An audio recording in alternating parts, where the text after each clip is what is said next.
mengangkat kisah misteri, ironis, dan tragis dari berbagai belahan dunia. Assalamualaikum warahmatullahi wabarakatuh. Salam sejahtera untuk semua. Kembali lagi bersama saya Daeng Iwan dalam Kisah Gelap. Dalam Kisah Gelap kali ini kita akan melanjutkan episode mengenal sosok Habib Rizik. Dalam part 2 ini kita akan melihat betapa Habib Rizik mendapat serangan bertubi-tubi pasca aksi 212 yang fenomenal. Mengutip Dr. TB Masa Ja'far, pengamat politik yang juga akademisi dari Universitas Nasional, bahwa Habib Rizik telah menjadi tsunami politik bagi kekuatan oligarki dan status quo. Untuk lebih jelasnya, kita saksikan dalam video berikut ini. Namun, jangan lupa tekan tombol subscribe, like, komen, dan share sebanyak-banyaknya. Yuk kita saksikan sama-sama.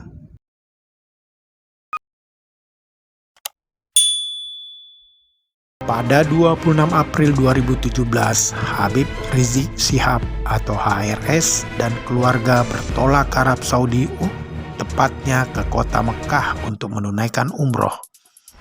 Rumor beredar bahwa keberangkatan HRS untuk menghindari kasus hukum yang menjeratnya, yakni kasus tuduhan chat berkonten pornografi dengan Firza Husein dan dugaan penghinaan Pancasila yang dilaporkan oleh Sukmawati Soekarno Putri. Namun faktanya, polisi menerbitkan surat penghentian penyidikan perkara atau SP3 kedua kasus tersebut. Kedua kasus itu mencuat pasca aksi 212. Usai aksi 212, HRS juga ditawari uang hingga 1 triliun rupiah oleh seseorang dengan syarat tidak melanjutkan aksi bela Islam. Tentu saja HRS menolak tawaran tersebut. Usai menunaikan umroh, HRS serta keluarga menetap di Saudi sekitar 3,5 tahun.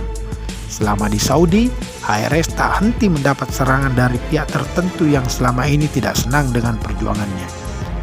Namun, pemerintah Saudi memperlakukan HRS dengan baik dan menjamin keamanan HRS serta keluarganya. Bahkan pemerintah Saudi menawarkan HRS untuk tetap tinggal di sana. Keinginan HRS untuk pulang ke tanah air sejak pertengahan tahun 2018 belum terwujud karena overstay dan dicekal pemerintah Saudi atas permintaan pemerintah Indonesia. Alasannya soal keamanan. Belakangan, pemerintah Saudi minta maaf telah mencekal HRS karena menerima informasi yang tidak akurat. Lantaran itu pula, HRS tidak bisa menghadiri acara reuni 212 pada tahun 2017, 2018, dan 2019. Namun, pada reuni 212 tahun 2019, HRS menyampaikan pidatonya melalui rekaman suara atau video dan diputar pada acara reuni 212 di Monas, Jakarta Pusat. Pertanyaannya, kenapa saya belum bisa pulang sampai hari ini? Karena saya masih dicekal oleh pemerintah Saudi Arabia dengan alasan keamanan atas permintaan pemerintah Indonesia, ujar Habib Rizik dalam video yang ditayangkan di panggung reuni 212 saat itu. Selama berada di Arab Saudi, ternyata HRS menyelesaikan tugas akhirnya untuk memperoleh gelar doktor di Universitas Sains Islam Malaysia. Saat ini, beliau fokus menyelesaikan disertasi, ungkap kuasa hukum Habib Rizik, Ahmad Bukhari Muslim, kepada wartawan pada Selasa 16 Mei 2017.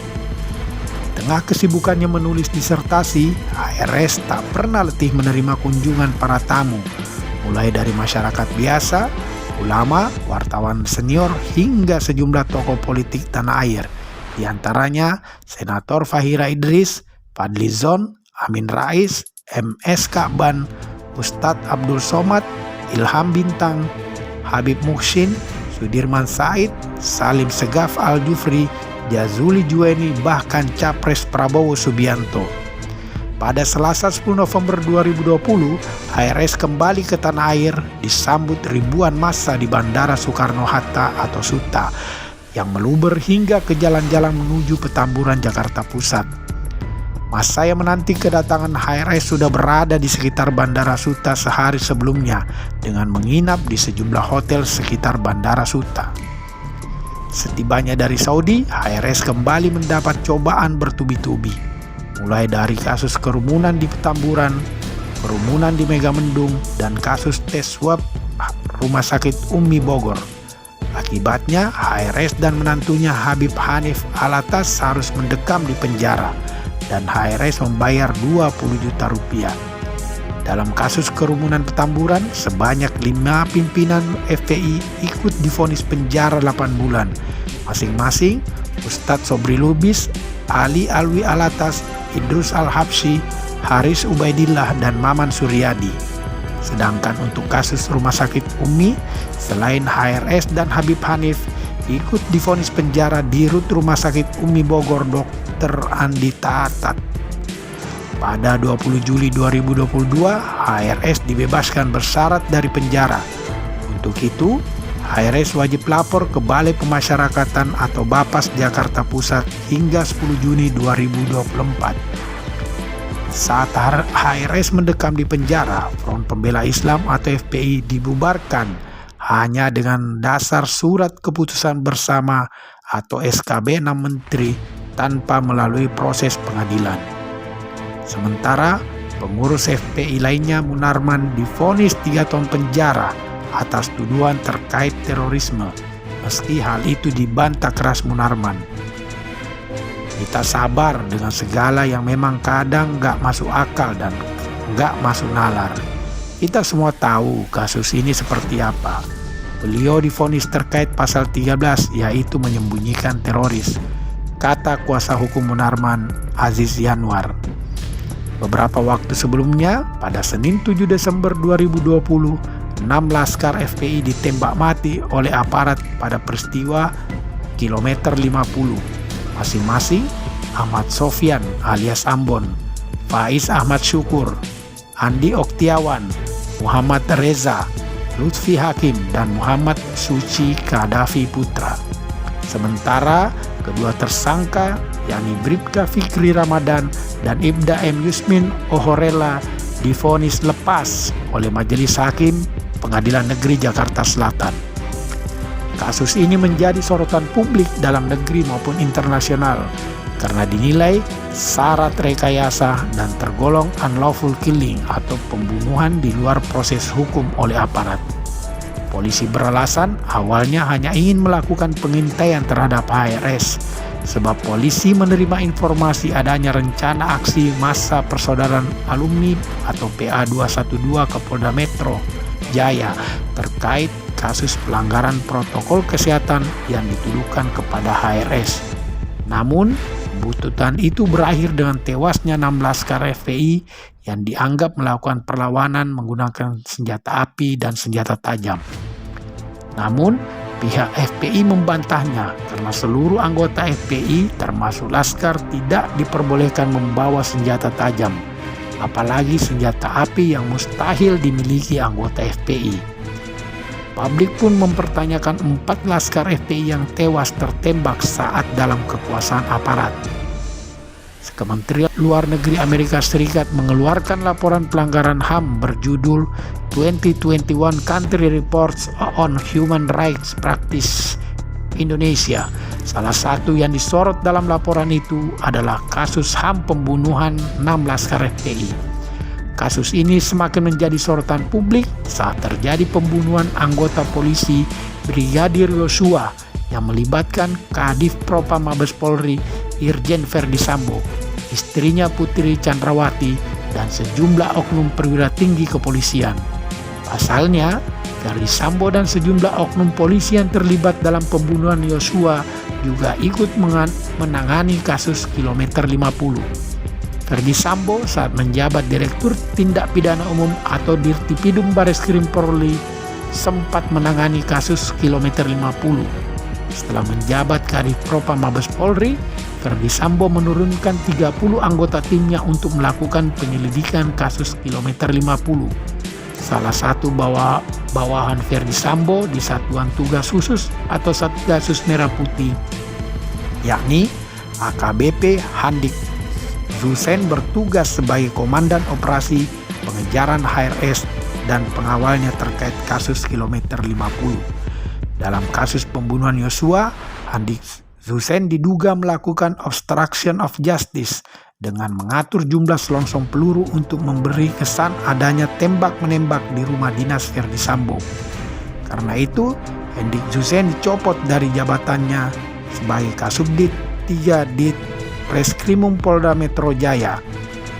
Selain itu, salah satu tim CCTV kasus kilometer 50 yakni AKBP Ari Cahya alias Acai, menjabat Kepala Unit 1 Subdirektorat 3 Dirtipidum Bareskrim Polri, juga terseret dalam kasus pembunuhan Yosua.